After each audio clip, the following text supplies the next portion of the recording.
E aí, meu amigo e aí, minha amiga, voltamos agora com impostos estaduais e vamos falar sobre ICMS, o imposto mais importante quando a gente fala de tributos estaduais. Para você que faz prova de AGU, para você que faz prova de PGM, fiquem bem atentos que esse é um assunto que não é só importante para quem faz prova de Procuradoria de Estado não, tá? Ele é muito importante com vários regramentos constitucionais. E se tem regramentos constitucionais, cai muito em prova, especialmente as disposições do artigo 155, parágrafo 2º da Constituição, que são as especificidades do ICMS. Há muitas remissões, é um artigo difícil de ler, então fiquem bem atentos para não perder questões que seriam bem fáceis, seriam bem simples se você parar realmente com atenção para ler, fazer as remissões, ir e voltar, fazer aquele vai e vem de olhos das remissões feitas pela Constituição para os artigos citados, tá bom? O ICMS é o imposto que gera mais problemas de um modo geral e necessita de mais visualização, porque ele é o que gera maior arrecadação para os estados e é o que gera o que a gente chama de guerra fiscal. Há uma grande problematização das relações entre os estados e isso é tratado com bastante afinco pela Constituição, justamente para tentar minimizar essa guerra. A gente fala em ICMS e a gente só lembra da circulação jurídica das mercadorias, da circulação das mercadorias, das operações de compra e venda. A gente esquece muito que esse se trata de um tributo que também incide sobre transporte interestadual e intermunicipal e sobre serviço de comunicação. Então lembre-se dessas outras duas variantes aí da incidência tributária do ICMS. Então, beleza. Primeiro ponto, quem faz prova de AGU, quem faz prova de PGM, ICMS cai também. Esqueça essa história de que não precisa estudar. Segundo ponto, não leiam sozinhos, não leiam sozinhas a Lei Complementar 87 de 96. Não leiam sozinhos a Lei Candir, tá? Esqueçam disso porque vai te gerar muita dificuldade na leitura e no entendimento, porque é um imposto muito complexo, um imposto muito grande. Foque no seu livro ou no seu material. Se estiver acompanhando bem aqui, foque nos livros digitais da gente. Só de ICMS são 3, são quase 200 páginas de ICMS. Então ali é suficiente, tá? Essas videoaulas vão te ajudar também, apesar de não serem tão exaustivas assim. Mas aqui a gente vai tratar de muita coisa que cai em prova efetivamente. E quando você chegar num nível um pouco mais avançado, você se preocupa aí já nessa leitura da Lei Candir, de alguns aspectos especiais, já vindo com uma bagagem anterior. Se você cair na Lei Candir agora, do nada, você vai ficar muito perdido, vai ficar muito perdida. Beleza? Então, o ICMS 155, parágrafo 2º, ele trata da circulação jurídica de mercadorias. Esse ponto é o primeiro ponto de realce da gente. Circulação jurídica. Não é qualquer movimentação ou circulação de mercadorias que determina a incidência tributária desse imposto que a gente está tratando. Essa circulação tem que ser jurídica, tem que significar então que houve troca da titularidade do bem. É por isso que a súmula 166 do STJ fala que não incide ICMS quando há transferência de um bem entre estabelecimentos de um mesmo titular, porque não há aí aquela operação que é a operação objeto da tributação do ICMS. Não há uma compra e venda, não há uma operação de trânsito jurídico da mercadoria. Beleza? Circulação jurídica de mercadorias. Transporte interestadual e intermunicipal. Veja aqui, o primeiro ponto é, não cabe transporte intramunicipal. Se ele fica dentro do município, a gente tributa com ISS, tá bom? Interestadual e intermunicipal. Serviço de comunicação, você consegue acertar 90% das questões com a seguinte afirmação. O que se tributa é o serviço de comunicação e não os serviços agregados ou preparatórios que fornecem substrato ou condições para que o serviço de comunicação seja prestado. Esses serviços agregados, preparatórios, acessórios, não representam comunicação. Se não representam comunicação, não podem ser tributados pelo ICMS. Com essa explicação básica, você já vai chegar em muitos pontos. E a gente vai falar disso hoje, tá bom? A aula de hoje é a aula mais importante de ICMS. As próximas Se você assistir sozinho, você não entende nada. Se você assistir essa aqui e for em sequência, aí você vai pegar a manha da coisa, vai conseguir entender de que danado é esse imposto que todo mundo tem tanto medo. É um imposto que tem como uma das suas principais características a não cumulatividade. Ele se compensa na cadeia de operações. Isso faz com que haja uma facilitação da cobrança pelo fisco, da fiscalização, da arrecadação. Afinal, é possível então que o fato de ele ser não cumulativo resulte numa sistemática de compensação. Então a gente faz créditos e débitos, no final a gente soma todos os créditos e todos os débitos das operações e vê se deve ou se tem crédito para usar no futuro. Isso acontece por quê? Porque quando a gente fala em ICMS, a gente não fala daquela compra e venda, daquela operação ocasional. Quando eu comprei essa caneca aqui, foi eu realizei uma compra e venda, mas uma vez só, não tem habitualidade, eu não tenho intuito comercial, eu não tenho o que a gente chama de vontade de mercância.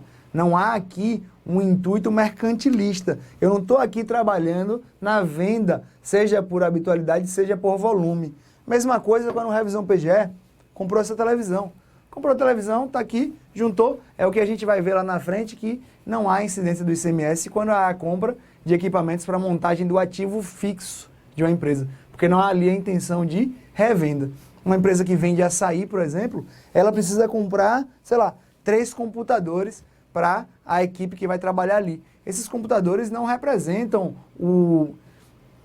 a atuação comercial daquela empresa. Eles foram comprados para compor o ativo fixo e assim não há incidência do ICMS, tá? Então, ele é não cumulativo, porque ele é naturalmente vocacionado a tributar operações comerciais, que serão naturalmente, então, plurifásicas. Ela acontece em várias fases de uma cadeia até se chegar ao interesse final dela, que é vir uma pessoa e comprar essa caneca. Consumidor final, que normalmente não atua com habitualidade e volume de intuito de mercância, tá? Poderá ser seletivo, lembre-se, o IPI deverá ser seletivo, o ICMS poderá ser. É real, incide sobre uma relação jurídica, é indireto porque aqui a gente vê a situação da repercussão financeira do tributo. Eu que comprei com ICMS embutido no preço, tá? Então, há aqui a situação do contribuinte de direito e do contribuinte de fato. Eu que comprei essa caneca, não participo da relação jurídico-tributária, mas suporto o ônus econômico do tributo que veio embutido aqui. Dessa canequinha, só essa hastezinha aqui deve ser só ICMS. Tá? Ele é predominantemente fiscal, então ele tem um intuito arrecadatório e não de movimentação da economia, predominantemente, tá? Predominantemente. Não vinculado de arrecadação não vinculada. Assim como todos os impostos, ele é não vinculado, ou seja, ele não se vincula a uma prestação estatal específica, e de arrecadação não vinculada, as receitas do imposto não podem ser destinadas a um fim específico por expressa previsão constitucional. Lembra que eu falei que o ICMS ele gera muita guerra fiscal? É por isso que a Constituição exige lei complementar para tratar de uma série de fatores. Definição de contribuintes, substituição tributária, compensação tributária, regular a forma como o CONFAS vai trabalhar. O CONFAS é o modo como os estados vão se reunir para conceder isenções ou remissões, para conceder benefícios fiscais. Então, todo mundo se reúne para que um não prejudique o outro. Então, o CONFAS se reúne para aprovar esse tipo de situação, tá? Fixa a base de cálculo, de modo que o montante do imposto a integre também na importação exterior do bem. Então, todas as situações que a lei complementar, que se exige lei complementar pela Constituição, visa justamente a minorar os efeitos de uma eventual guerra fiscal. Tranquilo? 10 minutos agora de aula. Vamos chegar ao primeiro ponto que causa um pouco mais de dúvidas nos alunos, tá? Assim como eu venho falando sobre a guerra fiscal, o ICMS, por expressa previsão constitucional também, ele pode ter as alíquotas fixadas por resolução do Senado, definidas, ou o Senado também, em determinadas ocasiões, pode fixar as alíquotas mínimas e máximas. Veja aqui a distinção. Tabelinha. No caso das operações internas, a resolução fixa a mínima e a máxima, tá? Fixa a mínima e a máxima. No caso das operações interestaduais e de exportação, já que envolve mais estados ou envolve atuação para fora do Brasil, aí realmente há a fixação da alíquota. Se liga nos critérios que caem em prova, tá? Para fixar a alíquota aplicável nas operações interestaduais e de exportação, essa resolução vai ser de iniciativa do presidente ou 1/3 dos senadores.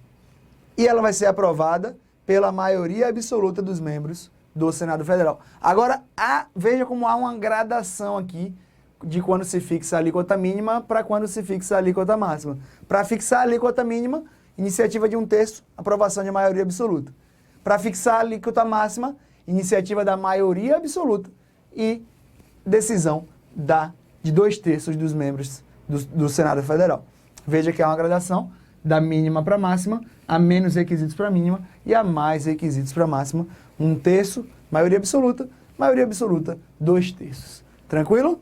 E para a fixação das alíquotas das operações interestaduais e de exportação, presidente da República ou 1/3 do Senado. E veja que isso já caiu em prova.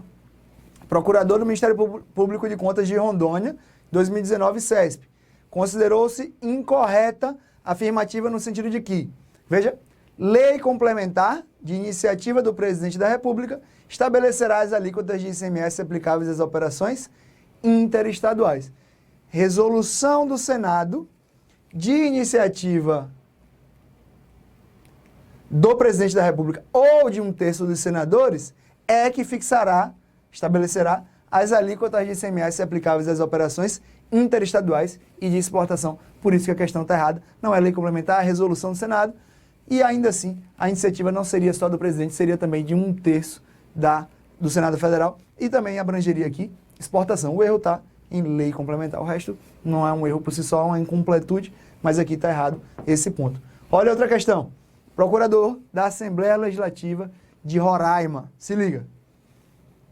Incorreta, tá? A banca considerou, banca Funrio. Uma resolução do Senado Federal de iniciativa do presidente da República ou de 1/3 dos senadores, aprovada pela maioria absoluta de seus membros, estabelecerá as alíquotas aplicáveis a interestadual de exportação. Ele disse o quê? Operações e prestações internas estaduais de exportação. Esse internas aqui tornou a questão errada. Vamos voltar só para vocês terem certeza. As interestaduais de exportação, presidente ou 1/3, maioria absoluta. As internas, elas são fixadas as mínimas e as máximas. Fechou? Questão boa. Questão que muita gente erra simplesmente porque não leu a Constituição ou não pegou um esqueminha aqui. Ó. Esse esqueminha aqui, se você tiver dificuldade, já decora ele, cola na parede e nunca mais erre. É fácil, tá? É fácil e cai. Fechou, né, galera? Vamos em sequência. O aspecto material do ICMS, ou seja, aquilo que a gente está tratando quando a gente fala de ICMS. Veja, prestação onerosa de serviço de comunicação, tá? Eu esqueci de falar uma coisa. Isso aqui. Eu vou começar falando com vocês do serviço de comunicação, depois eu vou falar das operações de transporte, e aí no final a gente vai para o que interessa, porque aí o barraco desabou. Aí que começa o bicho a pegar, entendeu? Aqui vem a parte fácil, ó. Lei Complementar 87, a Lei Candir, que eu falei para você não estudar sozinho. Ele vai no inciso 3 e fala, e essa é a parte mais fácil, vamos começar do mais fácil para o mais difícil. Prestações onerosas do serviço de comunicação. Lembra? Onerosa do serviço de comunicação, tá? Por isso aqui, a difusão de radiocomunicação, de televisão gratuita, ela não é submetida à incidência do ICMS, você vai ver daqui a pouco. Prestações onerosas do serviço de comunicação, por qualquer meio, inclusive a geração, emissão, recepção, transmissão, retransmissão, repetição, ampliação da comunicação de qualquer natureza. Os pontos mais importantes são serviço de comunicação oneroso. Exclui do serviço de comunicação os agregados e preparatórios. Imunidade constitucional. 155, parágrafo 2º, inciso 10, a linha D da Constituição. Não incide ICMS, e aqui ele quis dizer é imune, porque toda vez que há uma norma de não incidência, uma norma de desoneração na Constituição, se trata de imunidade, isso todo mundo já sabe, não incide nas prestações de serviço de comunicação, nas modalidades de radiodifusão sonora e de sons e imagens, de recepção livre e gratuita, rádio e TV aberta. Aí mata. Rádio e TV aberta não é submetida a ICMS. Isso significa que vai incidir então o quê? TV fechada, TV a cabo. TV a cabo incide. Não incide lá, naquele quando você bota na Globo, na Band, na Record, na Rede TV. Pouca gente vê hoje TV aberta assim com tanta ênfase, mas, obviamente, ainda é um dos meios de comunicação mais utilizados no Brasil. Beleza? Olha como já foi cobrado. Advogado Celeste, lá de Santa Catarina, banca FEPESE, incorreta a seguinte afirmativa. O serviço de comunicação, quando nas modalidades de radiodifusão sonora e de sons e imagens de recepção livre e gratuita, terá a alíquota do ICMS reduzida pela metade. Não incidirá nesses casos, porque há aí a imunidade prevista na Constituição, 155, parágrafo 2º, inciso 12, a linha D, inciso 10, a linha D. Beleza? Quase cortada na imagem, deixa eu voltar. Sentar aqui para conversar com vocês sobre alguns pontos específicos disso que eu já adiantei. Olha lá. Serviço de telefonia de radiodifusão sonora de sons e imagens pelas operadoras de TV a cabo e propagandas em outdoors. Esses serão tributados. Súmula 334. O ICMS não incide nos serviços de provedores de acesso à internet. Por quê? Porque é serviço preparatório, serviço agregado, que somente fornece sustentáculo à possibilidade da comunicação em si. A comunicação, o serviço de comunicação é que vai ser tributado, não esses serviços agregados, preparatórios e acessórios. O provedor de acesso à internet, veja, que é a explicação da súmula 334, libera espaço virtual para a comunicação entre as duas pessoas. Porém, quem presta o serviço de comunicação é a concessionária dos serviços de telecomunicações. Essa sim, já tributada pelo ICMS. Beleza? Quando a gente fala desse negócio de serviço agregado, do que significa serviço de comunicação, telecomunicação, o melhor modo de entender é você vindo aqui, ó, Lei 9472 de 97. Quero que você abra ela, vá lá no artigo 60 e 61 e leia com bastante calma. Basicamente, ele explica o que é serviço de telecomunicação e o que é serviço de valor adicionado. Serviço de valor adicionado é o que a gente chama sempre de serviço agregado, que gera condições para a comunicação em si. Leia esses dois artigos e eu te dou uma real aqui. Foi a leitura desses dois artigos que me fez entender, lá quando eu estudava para concurso, efetivamente o que queria dizer o livro, especialmente do Ricardo Alexandre, sobre o assunto.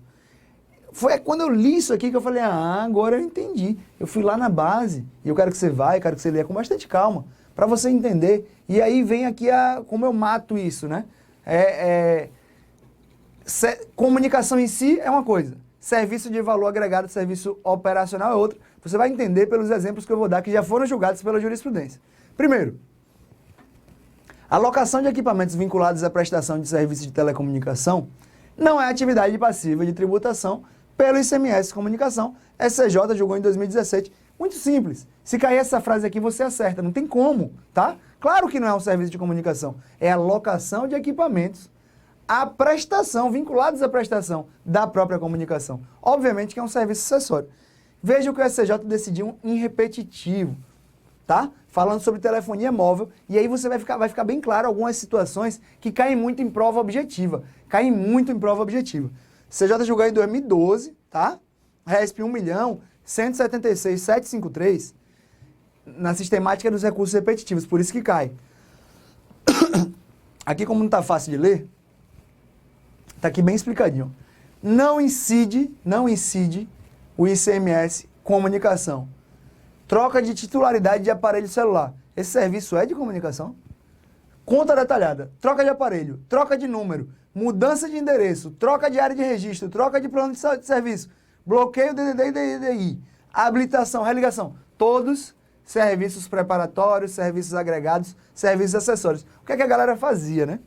Espertinhos do Estado, isso vinha na conta, né? Vem na conta do cara. Troca de aparelho, R$15, R$5, R$10, R$50, ou vai na nota fiscal que seja, e aí o Estado falava, opa, filho, é comunicação. Não é você, TIM, que está fazendo, não é a Claro que está fazendo, vocês não prestam serviço de comunicação, esse não é o KNAI de vocês, então toma-lhe ICMS. A galera ganhou, a gente perdeu essa aí com razão, tá?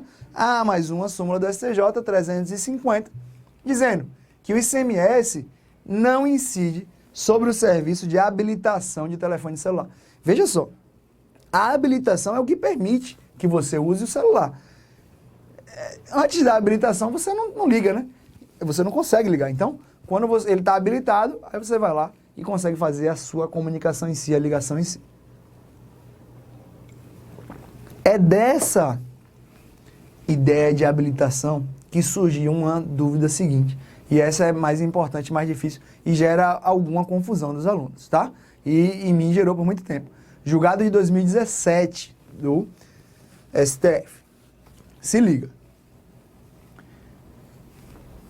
O STF assentou que o ICMS não incide sobre serviços preparatórios aos de comunicação. Já falamos, né? Tais quais a habilitação, instalação, disponibilidade, assinatura, anota, assinatura, igual a contratação do serviço, assinatura é a contratação, cadastro de usuário e equipamento, o cadastro do equipamento, já que tais serviços são suplementares ou configuram atividade meio para o serviço de comunicação em si. Se ligou, né?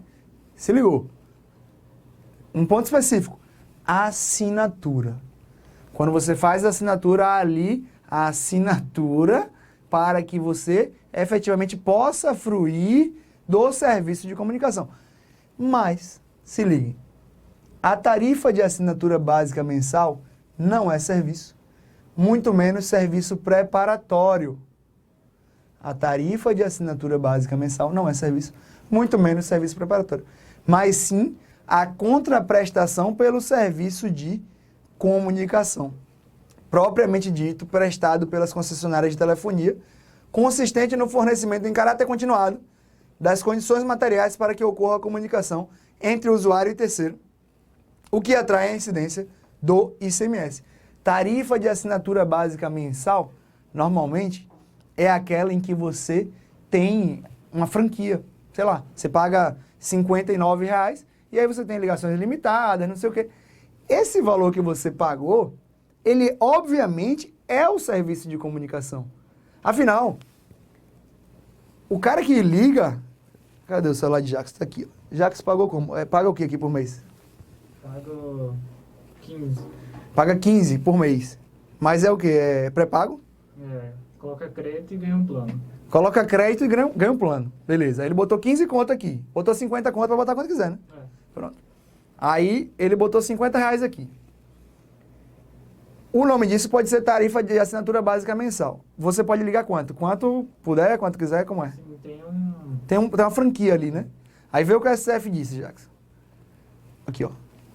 O ICMS incide sobre a tarifa de assinatura básica mensal, caso você pague por mês aqui, cobrada pelas prestadoras de serviço de telefonia, independentemente da franquia de minutos conferidas ou não ao usuário. Então, conferindo franquia de minuto ou não, quando ele paga os R$15 do pré-pago, quando ele paga uma tarifa mensal, que às vezes pode ter um pós-pago, né? Que é de R$50, de R$30, de R$100, de R$200. A galera queria dizer que aquilo era só a tarifa para poder usar o telefone. Aí o Estado falou, mas certo, em que momento que eu vou tributar a sua ligação? Eu falei, não, tributa a minha ligação aí. Quanto? Qual é o real que você vai pagar? Você já pagou, amigão. Então, o que não se pode cobrar é para quando ele faz a assinatura. Ele vai, contrata e fala assim, ó, eu quero contratar a TIM. Aí a TIM fala, beleza, a assinatura da TIM é R$12 a taxa, aí você ganha um chip, e se quiser ter ligação, você tem que pagar mais R$15 no mínimo de crédito. Esses R$12, eles não são serviço de comunicação. Eles são um preparatório para que ele possa ligar. Depois ele paga 15 da tarifa de assinatura básica mensal. Então lembrem sempre, tarifa de assinatura básica mensal não é o mesmo que assinatura nem habilitação. Assinatura e habilitação, serviço preparatório. Tarifa de assinatura básica mensal, serviço de comunicação em si, e incide ICMS sobre esse serviço. Beleza? Aprendeu aí, Jackson? Entendi. Jackson tá sabendo tudo de direito tributário já. Fechou. Comunicação é isso. Você acerta qualquer questão. Caiu. Você acerta qualquer questão com esses temas. Tô quebrado aqui. Agora a gente vai falar de transporte. Transporte, eu quero tratar com vocês de maneira bem simples e bem rápida. É o seguinte. Isso aqui são os entendimentos do STF, tá? É inconstitucional o transporte aéreo de passageiros, intermunicipal, interestadual e internacional. Então, é inconstitucional a incidência do ICMS sobre isso. Poderia gerar aqui, inclusive, alguma discrepância entre as empresas estrangeiras e as empresas nacionais. Transporte aéreo internacional de cargas e passageiros. E é constitucional o transporte aéreo interestadual e intermunicipal de cargas. Veja que é constitucional o transporte aéreo interestadual e intermunicipal de cargas. De passageiros é inconstitucional. Beleza? Isso aqui foi o que o STF já, inclusive, afirmou depois dessa decisão da inconstitucionalidade. O transporte terrestre, interestadual e intermunicipal de passageiros e cargas também é constitucional. Eu quero que vocês vejam no PDF com mais detalhes a explicação de cada um desses, como é que foi, e façam essas separações também. Se puder fazer uns post-itzinhos, vale a pena, tá? Olha como isso foi cobrado para procurador do município de Bauru, em 2018, Banca Vunesp. Foi correta a seguinte afirmação: a prestação de serviço de transporte coletivo intramunicipal de passageiros por empresa pública constitui, em tese, hipótese de incidência do seguinte tributo, ISS. Isso eu falei nos primeiros 5 minutos de aula. ISS e não ICMS, porque é intramunicipal e não intermunicipal, não interestadual. Beleza? Galera, assim a gente encerra nosso primeiro bloco de aula. No segundo, a gente vai entrar na circulação de mercadoria em si, tratando de conceito de mercadoria, avançando naquela parte mais inicial do ICMS mercadoria, para nas aulas seguintes a gente aprofundar mais ainda, e a partir daqui a gente vai tratar só da circulação efetiva de mercadoria, que é o ponto mais importante, tá? Com essa aula você consegue, com esse bloco somado ao segundo, você consegue criar o substrato necessário para chegar nas aulas 2 e 3 sobre ICMS. Beleza? A gente se vê daqui a pouco, um abraço.